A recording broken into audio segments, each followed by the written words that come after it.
But getting back to this game that I never left.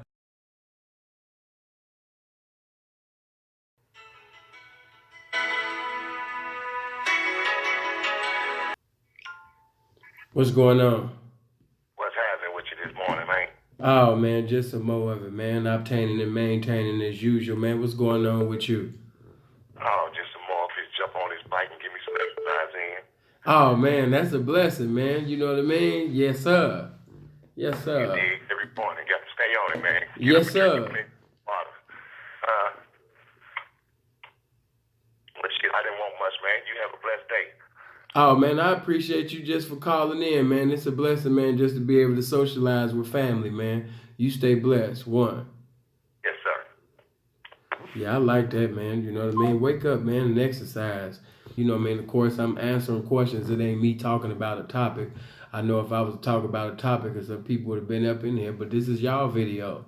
So, you know what I mean? You decide what video. You might want to sit up there and talk about religion. You might want to talk about some pimping. You might want to talk about politics. You might want to talk about sucking your whatever, man. Call in. Hello?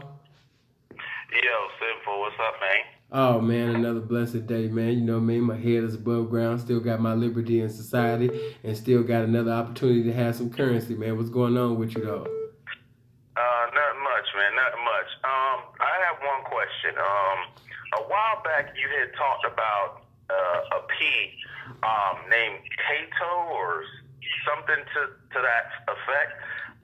Joe Can you Cato. talk about him a little bit more? Because it was kind of his story was a little bit fascinating. How he had the two mansions and one was for the broads and Okay, one was for him. well let me say this.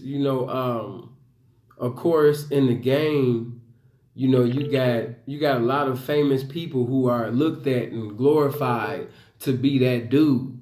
And unless you in the streets, you're not gonna really know certain names because you're basically the number of greats in the game is coming from movies. Just like if you ask the average person outside the game who is the greatest pimps that ever lived, they might say some corny shit like Hugh Hefner, or they might sit up there and just say Bishop Don Magic Wand and Fillmore Slim because they've been watching films. But people that's been in the streets know that you hear names all the time like Joe Langford. You hear names like Joe Cato. You know what I mean? And these are names that you just can't, the Magnificent Seven. You hear names like this, Mel Taylor. You hear names like this, but you got to be in the streets to hear them. And honestly, I've yet to hear and that ain't even a bad story because Joe Cato was like almost like an ultimate pimp. Not only did he pimp for everything that he pimped for the things that he had, but he lost the things that he had.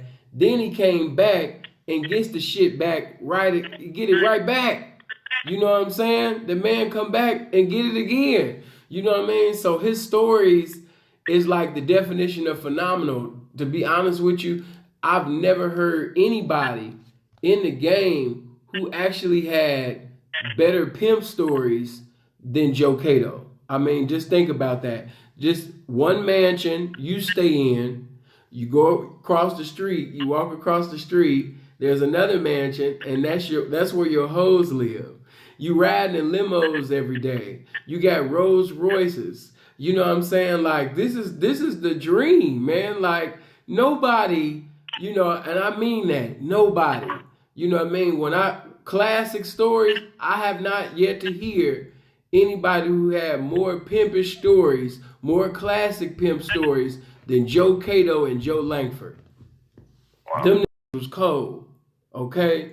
And that's why when you hear certain buffoons and the buffoonery that's displayed in these videos by clowns who can barely spell their name by the grace of God on the smartphone, these reeling babies, talk about the game, it's laughable because the game is not just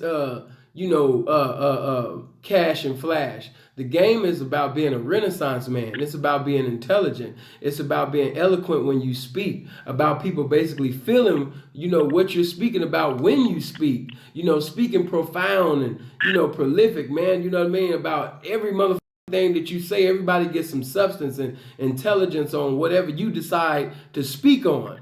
And like I said, in those days, you actually had individuals who would read books and they would be competing against one another in conversations about who had the most knowledge, who been reading the most books, who's been who studied William Shakespeare more. Did you read that book by did you read that book by William Allen? Did you sit up there and memorize that shit by Paul Lawrence Dunbar? You know what I mean? Just on and on, man. You know what I mean? Do you believe in that religious shit? I don't, man, and here's why. You know what I mean? And they would be, while them hoes was out there getting a bankroll, pimps would basically be politicking and chopping it up and having intelligent conversations because they was actually trying to show who had the most game and who was the most gamed up, who was the sharpest.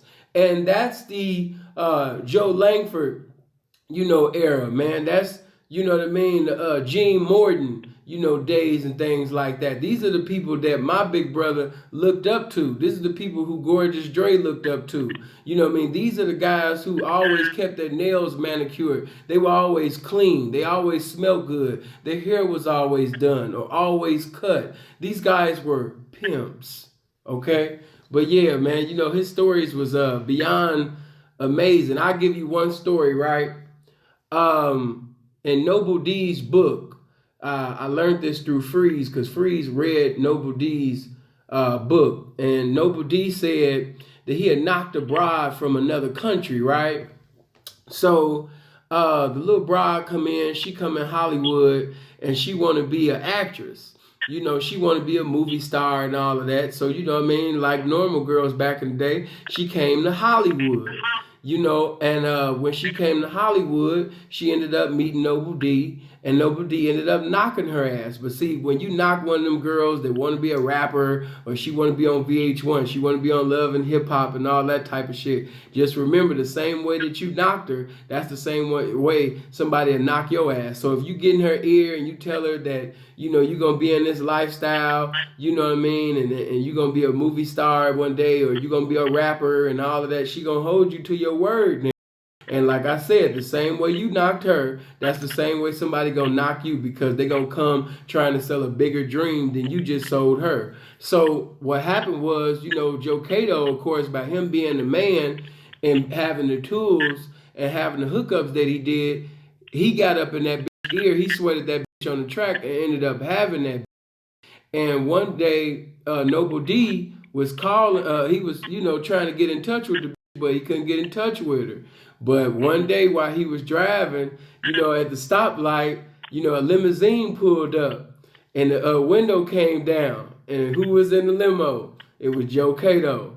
And on the side of Joe Cato was the bitch. You know what I mean? And of course, Joe had his tailor-made, suit on and things. And with his country southern voice, he said, "Mr. Noble D, yeah, man, I just wanted to tell you, man, that, I got the broad. He was like, yeah, matter of fact, that's what he said. He's like, as you can see, I've been meaning to get in touch with you, man. You can see what's going on." And Noble D was like, "Man, even a blind man can see what's going on, Joe." He's like, "Man, you a smart man, Noble D. You a smart man." And they sat up there, man, and laughed, man, and he, kept on going. But yeah, man, Joe Cato was a mother. Okay. Joe done sat up there and hit some of the biggest licks, and he was just one of them that ended up knocking bitches that the normal, typical, common just couldn't have. You know what I mean? Joe Cato was doing some cold ass shit, and it was on the game. It was on pimping. You know what I'm saying? So, when people be like Bishop Don Magic Wand or Fillmo Slim, yes, these are two great, legendary representatives of the game. But to say that they was the greatest that ever participated in the game, that's false. Anybody that's ever been in the streets would know that that's false. You know what I mean? It's just too many greats in the game. And your greatness is not just because the car you drove or the place you stayed at or how many hoes that you presided over, but how did you empower the game? What trend did you set? You know what I mean? How many people got in the game because of you? How many improved their game because of you? You know, because Joe Cato was making step up their game. Joe Cato, Shantae, different ones, they was making step up their game because, you know, a lot of times pimps wasn't taking care of hoes. You know what I mean? They believed in the pimping come first, you know, which it does, but not the way they thought. You know, pimping and hoeing. So since they thought it was pimping and hoeing, and the pimping is before the hoeing, that means you got to hoe for me for years. You know what I mean? Improve yourself to this pimping before I even buy you any motherfucking thing. You got to earn this motherfucking shit.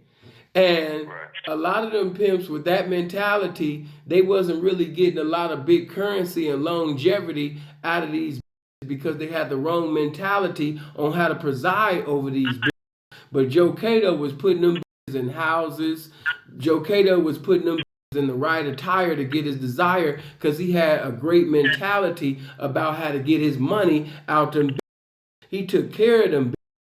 And, you know, when on the blade, on the track, would see how Joe Cato's women was dressed, how Joe Cato's women basically conducted themselves. A lot of them women left them that they was with to be with Joe Cato because a bitch thought to herself, shit, I've been hoeing for this selling my pussy for 5 and motherfucking 10 years and we still up in a damn hotel room. It's time for me to sit up there and put on my choosing shoes and leave you because you simping. I need to go over here to Joe Cato because he pimping. You know what I mean? So that's, you know, that's how it was, man. But yeah, Joe Cato was a remarkable, impeccable, incomparable man, motherfucker, man, definitely.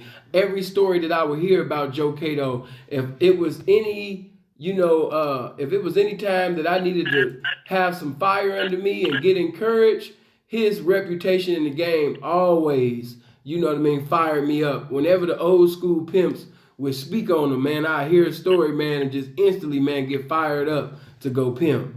I hope you guys live as long as you want and never want as long as you live, man. Y'all be blessed now.